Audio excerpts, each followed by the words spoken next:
これいきなりできるもんだね。やっぱ雨降って晴れるとか違うんじゃない？もうお水あげたし。ありがとうね。見てこれ。すごくね。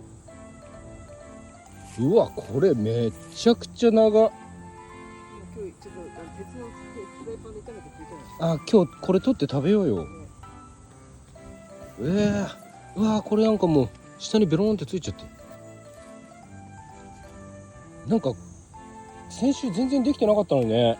この間なんか火曜日かなんか、いつだっけ水あげたのか、月曜日か火曜日かなんかで水あげた時も全然できてなかった。